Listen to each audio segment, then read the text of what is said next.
Hello, everybody. It is my big pleasure to welcome Yu Jiang here at the University of Washington. And Yu is visiting us from Aalto University. So she had a long flight. She already arrived on Saturday and is not yet recovered from the jet lag. So be kind and mindful of that. Yu has worked on computational representations for graphical user interfaces and also on things like eye tracking and so on. I really look forward to the talk because it should be really exciting. She has a bachelor's degree from the University of Toronto, where we have a few other alumni here, and a master's degree in computer graphics from the University of Maryland, College Park.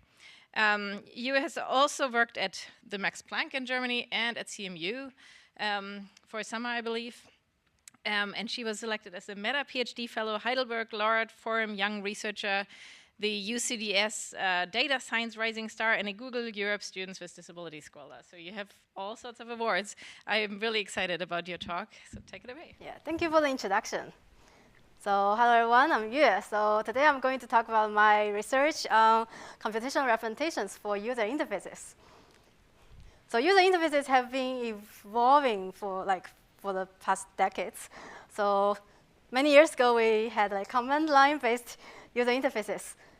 At that time, we need to speak the computer's language to get everything done. Then we started to have graphical user interfaces. Then it's more intuitive and more accessible.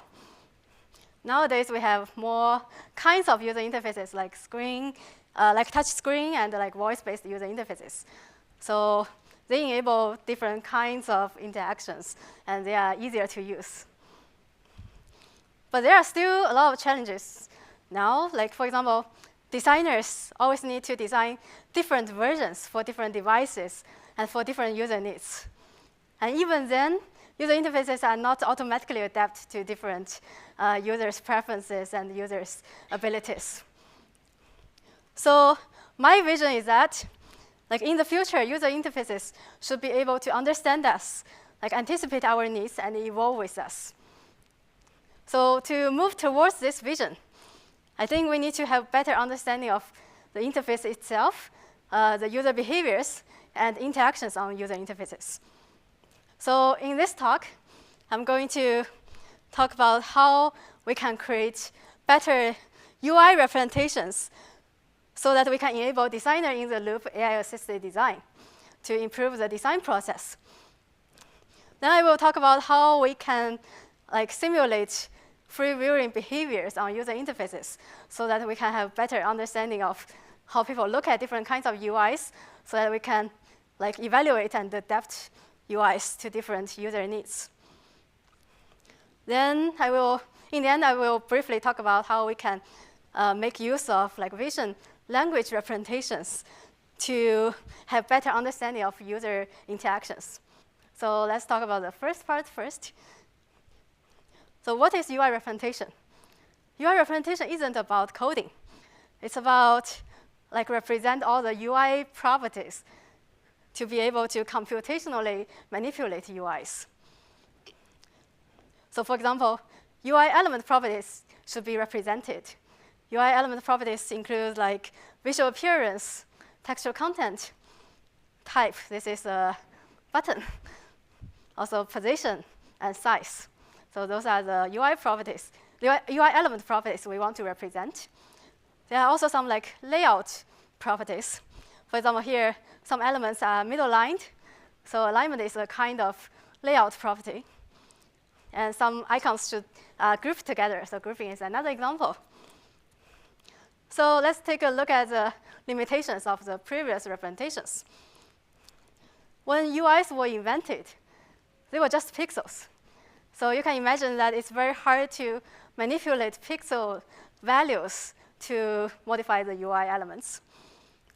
So later on, people started to think about how we can create different abstractions to be able to manipulate UIs computationally. So later on, people started to have this kind of tree structures to represent the visual hierarchies. But it still has some limitations. It's actually computationally costly. Because if you want to modify one element on the screen, you need to traverse the entire tree to update the entire tree. So it's computationally costly. Then later on, people started to think about maybe we can use constraints to represent user interfaces. For example, here, like all the red buttons have the same size, and you can create this kind of logical formulas to represent this property. Then you create different equations or like different logical formulas for different properties. Then you can solve the constraint system to get the final result of the UI. However, you can imagine that there are so many different devices. It's very important to make it resizable to adapt to different devices. However, if you use constraints to represent UIs, it will cause this kind of distortion if you resize the UI. So the most influential paper to solve this problem is actually from UW, Dan Will's group, that they actually have some like predefined criteria.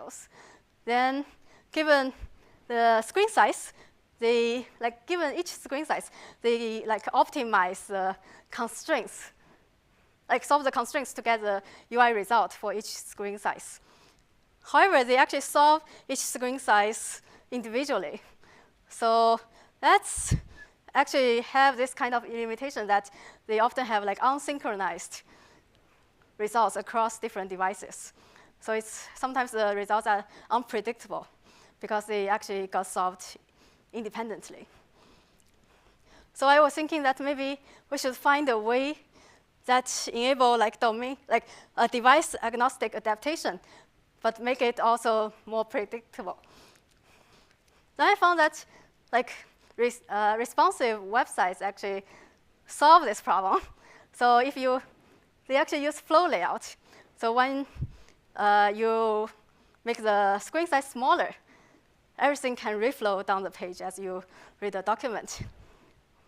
But one limitation is that in the flow layout, you cannot restrict the relative size and positions between different elements.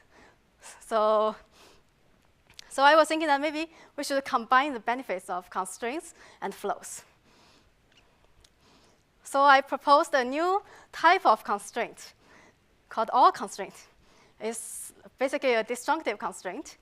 So the entire all constraint is a hard constraint that must be satisfied. And each disjunctive part is a soft constraint. So only at least one of them need to be satisfied in order to make the entire constraint true. Let me give you a simple example. So here, if you assign this constraint to the right of the previous element, or at the beginning of the next row to all the elements here, then it can, when you resize it, it can automatically reflow. Then it actually makes the UI more resizable. Then I figured out it's very hard for designers to create those constraints. It's very time-consuming and tedious to create those constraints. So how I solve this is I create a domain-specific language. The designers only need to choose some design patterns. I actually did some user studies with designers to create some predefined design patterns. Then in that case, the designers only need to choose those patterns. And in the backend, the system can automatically generate all the constraints. And they can maintain all the constraints. And I also proposed a UI-specific SMT solver to solve those constraints so that you can create the resizable UI in real time. So here is the result of just ask the designers to select the upper part to be the horizontal flow and the lower part to be the vertical flow. Then it can automatically generate this, reconstruct this kind of website. Later on, I worked with Adobe Research to apply this kind of representation to solve the problem of document adaptation. So originally, if you want to read your 2-column papers on your phone, it was very painful. Then we tried to solve this kind of document adaptation problem. Then right now, the method is a part of the liquid mode. So you can turn on the liquid mode, then you can read your 2-column papers on your phone. But this kind of representation still has some limitations. Designers always need to know what they want to design, because they need to select the design patterns. And the method cannot give any suggestions to the designers. So I was thinking that maybe in this case, we should have some AI models to generate some suggestions to designers. But prior work often just train on a data set of UIs. Then they use the AI models to generate the final design. I think this is problematic because it's hard for designer to know what kind of UIs will be generated. And if they get the final result directly, it's very hard for them to modify the final result. So I was thinking that here, maybe we should have designer in the loop, AI-assisted design, so that AI models can give suggestions to the design process, but the designers still have enough control over their design.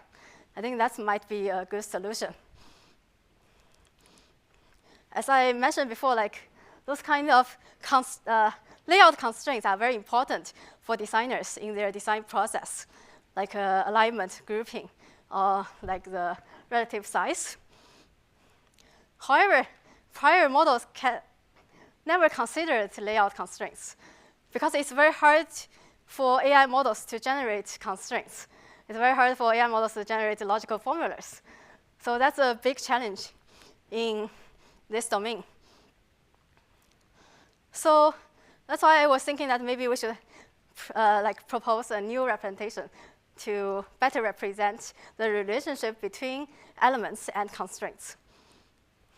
So I proposed a graph-based UI representation.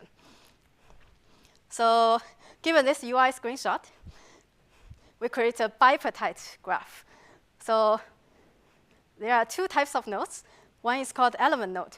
So each element node encodes all the element properties of each element. And then we create constraint node. So for example, here, the elements 2, 3, 4 are left-aligned. Then we can create a left-aligned constraint node. Then we can connect them together. Then it shows that these 3 elements are left-aligned. Then in that case, we actually bridge the gap between the elements and constraints. Then we can create the entire graph based on which constraints should be satisfied by which elements. This representation can be used to do different downstream tasks. I will use UI autocompletion as an example to see how it can be used in the AI model. So what is UI autocompletion? So it's given a partial UI and a list of unplaced elements, we want to autocomplete the final UI result. Here is how I solve this problem. So as I said before, we can create the graph for the partial UI. And we can also create an element node for the unplaced element. Then we can feed the graph for the partial UI and the node for the new element to the graph neural network. Then I use graph neural network to do edge prediction. Then in that case, it actually shows that which constraints should be satisfied by this new element. Then we can use the solver to solve the constraints to get the final result of that new element. So in this case, we can actually bridge the gap between deep learning and AI models and domain knowledge. Because in this case, we can actually use graph neural networks to train, to do edge prediction so that we can predict constraints using AI models. Also, I quantitatively evaluate that it can actually outperforms other models on different downstream tasks.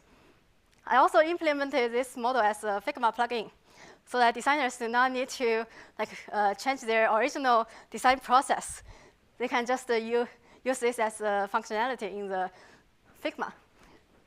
Then in our user study, I asked designers to design 3 UIs. Like each designer still designs 3 UIs with this functionality and 3 UIs without the functionality. Then we compare the timing and quality. And it shows that it actually significantly accelerates the design process. Also, because in this case, we can iteratively predict constraints, then we actually enable like AI, like the designer in the loop AI-assisted design. Let me show a simple example. So often at the very beginning, it's often under constraint because we don't have a lot of elements. Then in this case, because it's a Figma plugin, designers can have the freedom to move or modify it. Then they can actually move it. Like whenever they move it, like the underlying graph gets updated automatically. Then the next prediction will be based on the modified version. Then you can iteratively use the AI models to give suggestions, and designers have the freedom to iteratively complete the result. Then in the end, we can get the final result of this UI. So creating good user interfaces isn't just about like design process. It's also about how people use them. So it's also very important to understand their like user behaviors, especially how people look at different kinds of UIs. So designers often use like saliency map to evaluate UIs. So if, for example, saliency map often can show that which parts can attract more attention from the users. However, I think sometimes the order actually matters. For example, if you want to design a product page, you probably want to guide the users to look at the product information first, then guide the user to like click on the button to buy it. Right? So the order actually matters a lot. So I think it's very important to predict scan paths, like to understand whether the users would look at the UI elements in the desired order.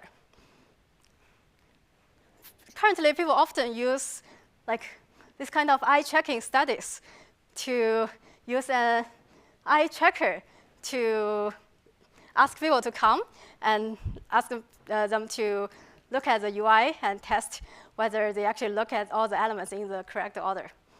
But you can imagine that it's very time-consuming, and you always need to do a lot of calibration with the eye tracker. So it's impractical to always ask people to come and do this kind of user studies. So I was thinking that maybe we should have some AI models to simulate this kind of scan path. So prior work often generates a scan path based on saliency map. So given the input UI image, they can generate the saliency map. This is easy because it's image-to-image mapping. Then they try to use the saliency map to generate the scan path. So how they do it is like mostly like they pick the first point in the area of the most salient area on the saliency map. And then they pick the second point around the area, like the second most salient area. So, but the Alan School's website actually shows the limitation very well because it actually predicts the scan path like going back and forth because several areas have similar like salient values. So the order can be very wrong in this case. So I was thinking that maybe we should have a better model to predict not only the correct fixation points, but also the correct trajectories. So I proposed this kind of model to input the UI image, then output the sequence of multi-Gaussian distribution. Basically, you can sample points from those distributions. So I will not go into the details of this model, but it's basically a like transformer-guided reinforcement learning model. So I will talk about some insights here. So intuitively, you would think that maybe we should use transformer, because transformer is good at generating like like a sequence of something. And scan path is a sequence of points. So it's good to use transformer to generate scan path.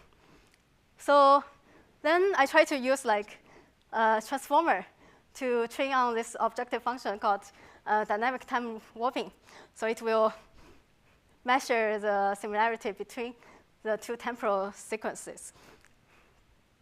But then I found that it can actually predict more accurate trajectories. But the fixation points are not very accurate because it actually cannot consider which parts can actually attract more attention from the users. Also, some points are clustered. For example, on like Brian's face, it actually has a lot of clustered points. Then the reason is that it does not consider some like cognitive process like inhibition of return. So I was thinking that maybe we should consider both visual saliency and people's cognitive process here. So inhibition of return means that people will not always look at the same area all the time. So here is how I formulate this as a reward function. So based on the input image, we can use the transformer to predict the first point. For example, let's say we predict this point as the first point. Then we get the salient value of this point to be the reward value for this point. Then we can block this area. This actually simulates the inhibition return. Then we use the first point and the input image to predict the second point. Then we get the value for this point. Then, for example, if the third point hits the blocked area, it will not get any reward value. Then it actually kind of simulates the inhibition of return. You should not always focus on the same area. Then in this case, it actually can generate like scan paths with more correct fixation points and more accurate trajectories. So I collected a data set to train this model. So I collected a data set including like 62 participants and around like 2,000 UIs. So I asked each participant to like look at around like 360 UIs. So for each UI, we get about 10 participants. Then I found that different people actually have different viewing behaviors. For example, some people prefer to look at the title first. They will look at the Allen School first. But some people prefer to look at the image first. They will look at those faces first. So I feel that it's very important to also understand their like different viewing behaviors.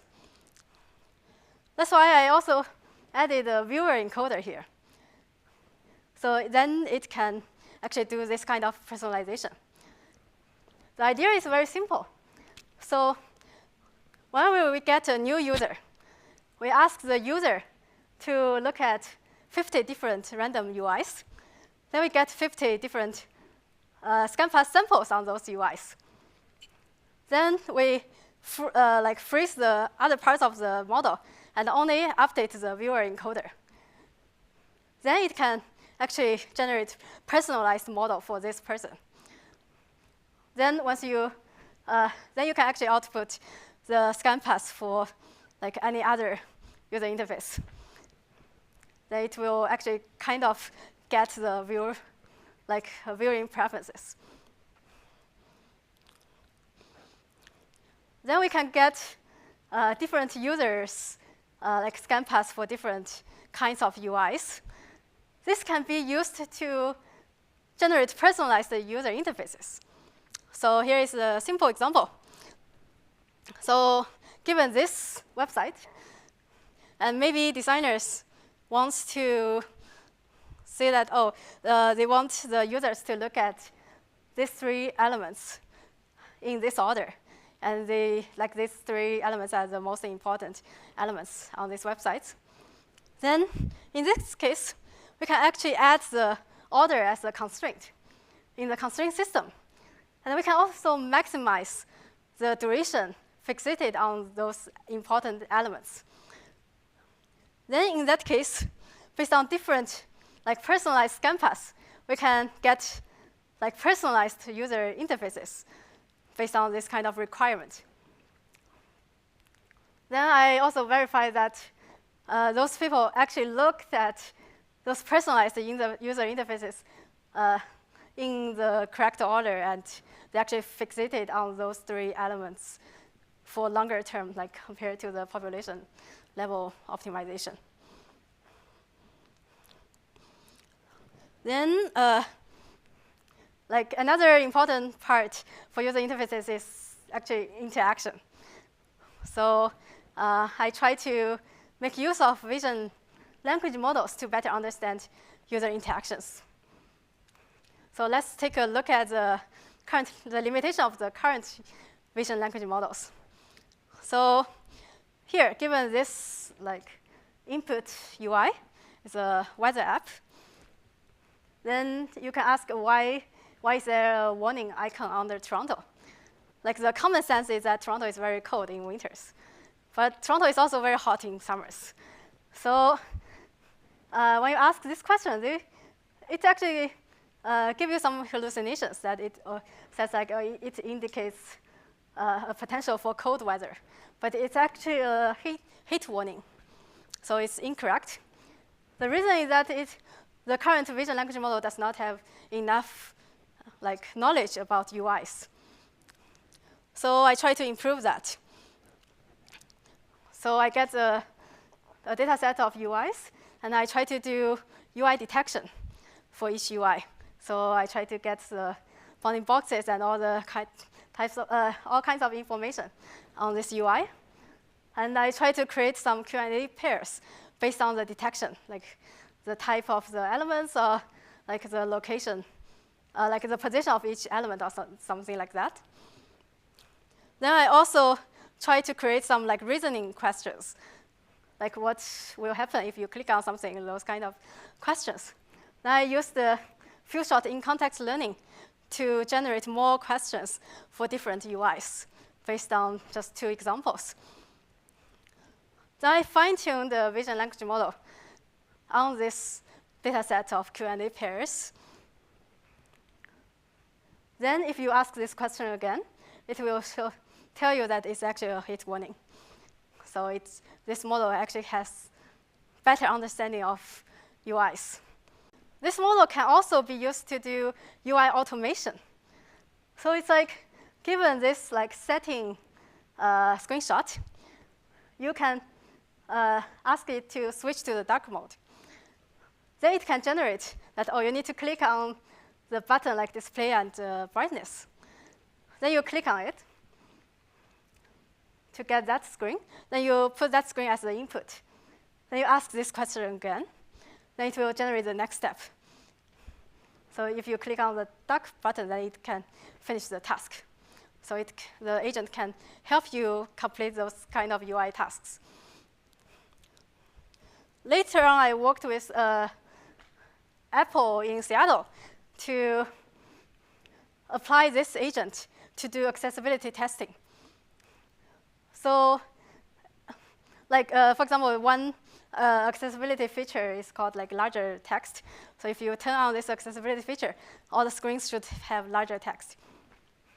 Then originally, Apple has a lot of people to manually check whether this feature works on different screens in different apps. But if we have this agent, we can just automate this task. Then, given this task, it can automatically click on the button, and you can do the second step, then it can finish the task. Then you can use some heuristics to compare the difference between the left version and the right version. In that case, you don't need people to manually test all the accessibility features. So in this talk, I have talked about how I can better represent user interfaces to enable better design process. I also talk about how we can simulate user behaviors and have better understanding of user interactions. So let's go back to my vision. So my vision is that in the future, user interfaces can truly understand us, anticipate our needs, and evolve with us. So I think to do that, firstly, we need to have better UI generation models so that it can adapt to different user needs and preferences. Currently, people often try to focus on how to generate realistic UIs. But there are so many, especially on 2D UIs, but there are so many different devices. And also, designers have different intentions. So they may have different styles, or they want to input a sketch. And users have different activities, user needs, or preferences. So I feel that in the future, maybe we should explore how to have better UI generation models so that it can consider all the devices, all the designers' intentions, and all the users' abilities and preferences. And if the user interfaces can automatically detect all these needs, that would be a promising direction. I'm actually supervising an undergrad student on this initial attempt towards this direction. So currently, we have 3 types of inputs. So the text prompt is basically the topic of the UI. And wireframe is the sketch designers can provide. And visual flow shows that the user prefers to most content to be towards the bottom right part.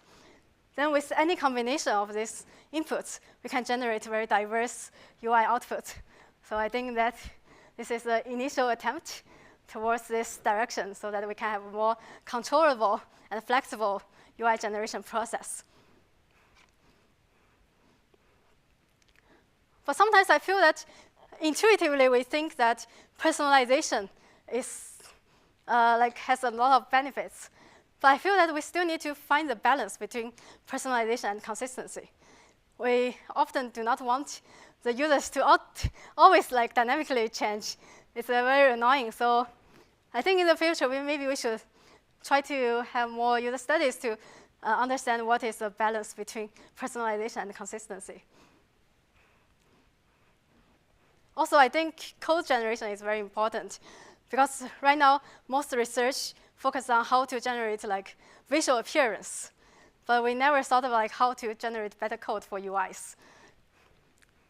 So I think in the future, maybe we can explore how to create better intermediate representation so that we can generate code for UIs.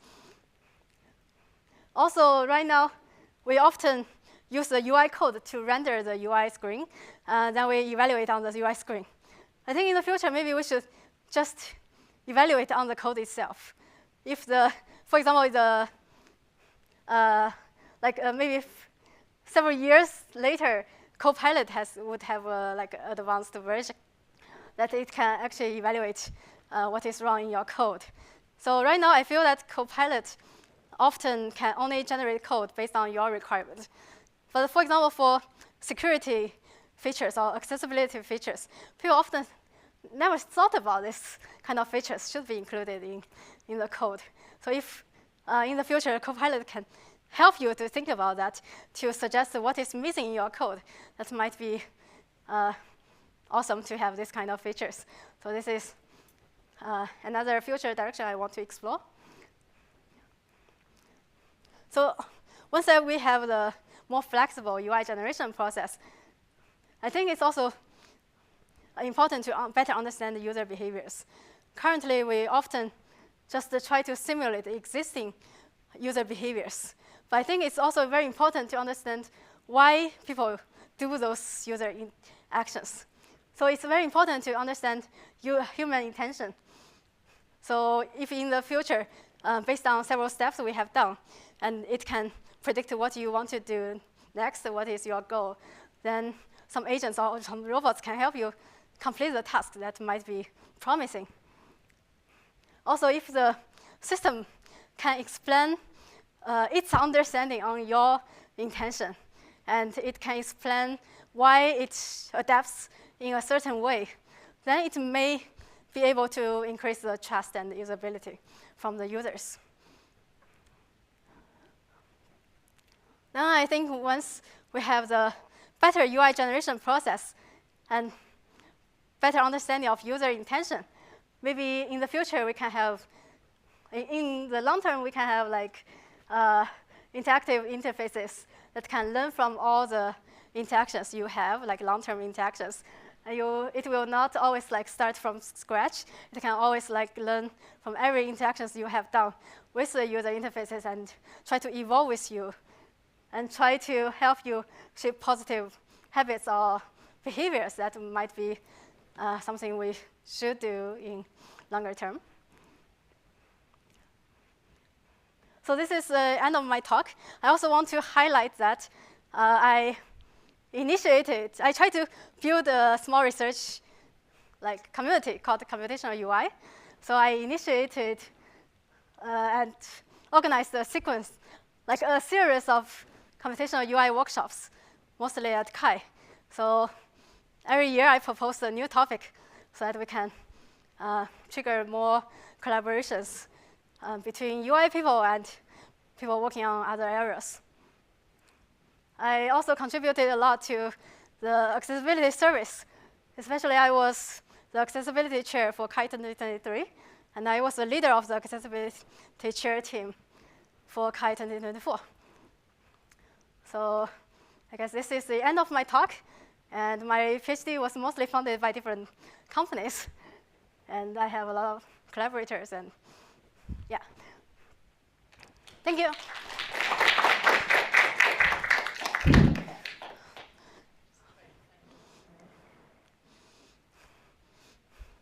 Thank you so much for this talk. We have time for a few questions.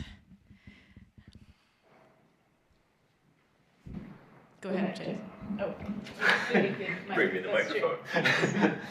So can you talk about design galleries out of the UI completion that you were doing in the first part of your talk?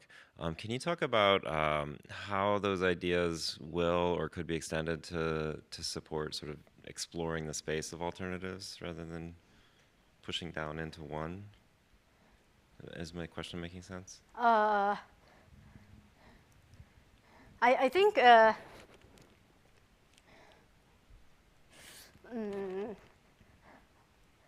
so I think because it represents the relationship between elements and constraints, then it can actually, for example, traverse like similar UIs based on that. Then it can give you some ideas like how to design better UIs and what kind of constraints should be satisfied for your like target UI or something like that. Yeah, this is some idea. So have you been able to do that with galleries yet and looking at different? Because I'm imagining a task where like I'm sitting down sketching something and exploring how to design it, and there's this range of choices, right? And I couldn't quite gather from the representation how that would push through. I think it will just give you suggestions like what kind of like common constraints you should satisfy it with. So I think it's more like accelerate the design process, but it will not give you creativity. I think that's the point. Yeah. Right. Yeah, that's a good distinction. Yeah. So this being able to the things you were talking about in the future side. So a lot of things that we see for display of information.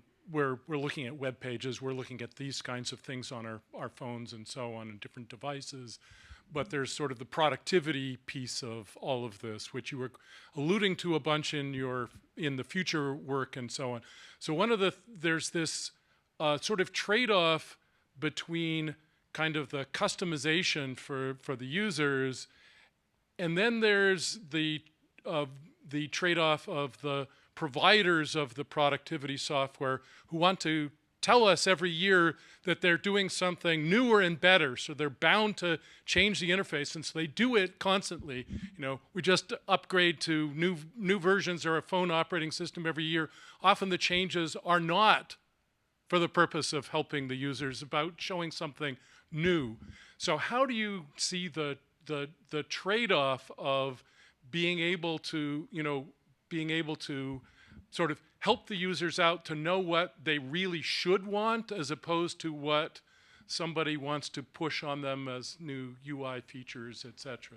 So I don't know how you see what you're doing sort of fitting into that. I think this kind of like UI generation models can help like those companies to add those kind of dark patterns. Yeah. So maybe in the future we should also develop some models to automatically detect those dark patterns and remove them from the user side. If it is needed, then like the user have the options to remove them. Maybe that's maybe we can give the freedom to the users to decide whether they want to have them or not. So this is not a criticism of Paul being old. I'm going to be very clear. But there's sort of a known problem that I think he's also alluding to, which is as people age, it gets harder and harder for them to use the tech they're already familiar with because things move around and they sort of develop routines around like go here. So you could sort of imagine a broader mission of having almost like a put it back mode where the system sort of relearns where all the things are and then regenerates a new interface that's just like the old one, which I think is an interesting example of a way you could do what you were just describing. I was actually kind of wanting to ask you about a variant of that, I suppose, which is the example you gave was about sort of personalizing interfaces based on, we know what your viewing habits tend to be. We know where we want you to spend time. So we're sort of going to manipulate the interface based on our knowledge of you to sort of nudge you to do what we want. But you could imagine a very different aim, which would be something like people shouldn't be manipulated. And so maybe there could be browser plugins or phone plugins that actually transform interfaces into the least manipulative versions of themselves. And I'm curious how you would approach that problem as a designer or a researcher. So, but I think in that case, we should still give the users the freedom to choose like whether they want to be manipulated or not. I guess that's why I was also thinking about like personalization. Like we need to find the balance between personalization and consistency. In that case, maybe we should give the users option that to make everything consistent. But if it is needed, maybe this kind of personalization can like accelerate the speed you complete the task, and it might be benefit for you. Then in that case, maybe the user can have the freedom to turn on that mode to have this kind of personalized UI. Yeah, thank you so much for giving this talk. This was so super cool. My first ever engineering job was A/B testing Google Analytics pages, and so this scan path stuff would have, I think, blown my mind and saved me a lot of time. Something when I was doing that is that I found that depending on the task, the scan path had a very different outcome, right? Like you would imagine that, for the first time I learned about James, I'm going to read every single thing on his website, but then maybe later I just need to find his office, and so I'm going to have a different path through that. Do you have any thoughts about kind of on that future vision angle you had, how you would balance those different kinds of tasks with this kind of automated layout generation? I think in the future we should have better models to simulate gaze behavior for different tasks. I'm already trying to do that. But I found that it's very hard to simulate gaze behaviors for different tasks. For example, I actually collected a data set for people to do like a visual search. For example, I asked some people to find a red button. The problem is that I found that some people just they found the red button, then they stopped. They feel that, oh, they found it. And then they clicked on the finish button. But some people found it, and they are not sure. So then they try to look around and to see whether there's another red button that fits better to the description. So I feel that the scan paths for task-based, for different tasks, actually depends on maybe it depends on the culture and depends on personalities. So maybe this is something we need to explore more to better simulate their behaviors. Now you took away my question. No, I'm kidding.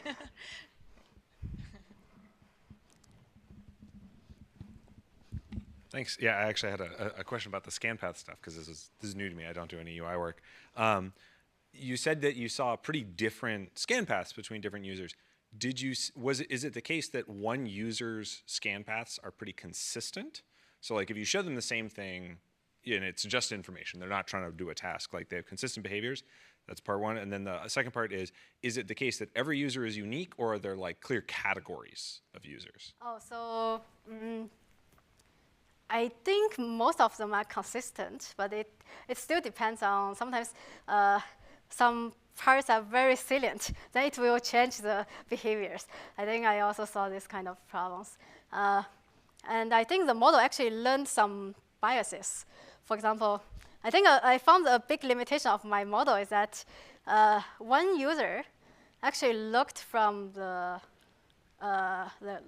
top right corner, but the other people are just always look from the top left corner. So the model learns a lot about the top left bias. But if the user actually looked from the right to left because of the language, then my model cannot personalize to that corner case, because it actually is the opposite to the bias the model learned. So you do then have these categories, and that can be a problem. yeah. So if it is very different from other users, then it might be it's very hard to personalize. So I think that this is also a challenge to adapt to different disabilities, because for different disabilities, maybe it's more like corner cases. Then it's very hard to have this kind of few-shot learning to fine-tune the model to personalize to those kind of disabilities. So I think this is something we really need to explore in the future.